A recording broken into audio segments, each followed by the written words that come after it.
आपण पाहत आहात BV महाराष्ट्र न्यूज, खबरबात महाराष्ट्राची।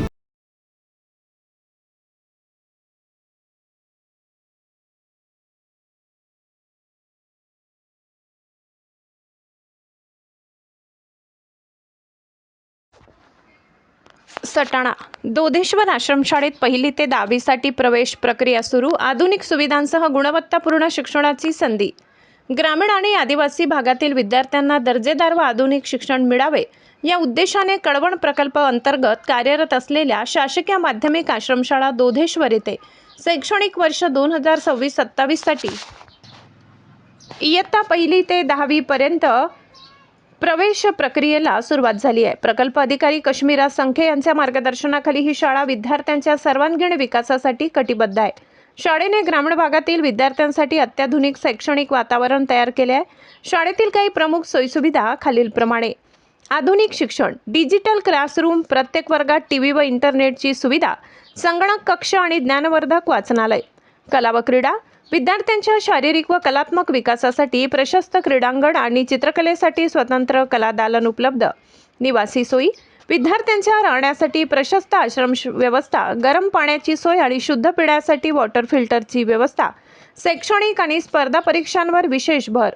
केवळ पुस्तकी ज्ञानच नव्हे तर विद्यार्थ्यांना स्पर्धा परीक्षांसाठी तयार करण्यावर शाळेचा विशेष भर आहे।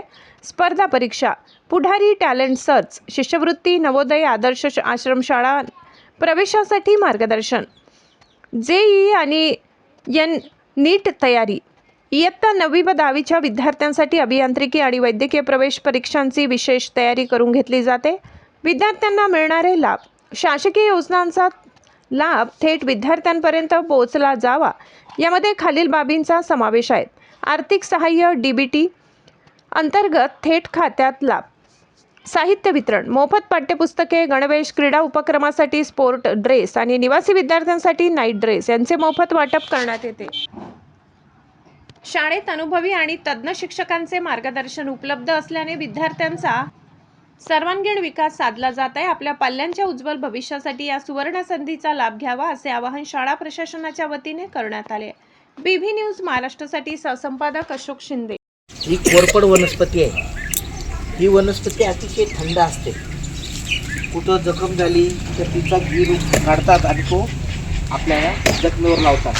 त्याच्यानंतर आपल्या अंगावरती फोडं वगैरे आले तर ते फोडं आल्यानंतर याचे गीर काढून आपण अलगद शरीरामध्ये गोळीसारखी घेतले तरी त्याचा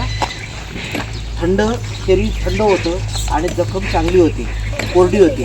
त्याच्यानंतर इथे या ठिकाणी गवती चहा आहे। गवती चहा सुद्धा आपल्याला उपयोगी आहे।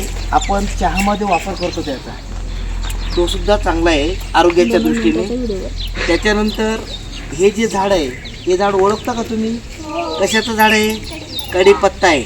आपल्या जेवणामध्ये, दररोजच्या जेवणामध्ये कढीपत्ता आपण वापरतो। कढीपत्त्याचा उपयोग जेवण स्वादिष्ट होतं। कढीपत्त्यामुळे जेवणाला चव येते। त्याच्यानंतर या ठिकाणी शेवगा आहे, दिसतं का तुम्हाला? शेवगा आहे। शेवग्याची भाजी जर खाल्ली आपण शेंगांची तर त्याच्यामध्ये आपल्या शरीरामध्ये भरपूर प्रमाणात कॅल्शियम मिळतो। इकडे बघा, मग आता हे बघा, याला काळा धोत्रा म्हणतात। काय म्हणतात? काळा धोत्रा म्हणतात। काळा धोत्रा आहे ना, त्याचे फळं आहेत, हे सुद्धा औषधी वनस्पती आहे।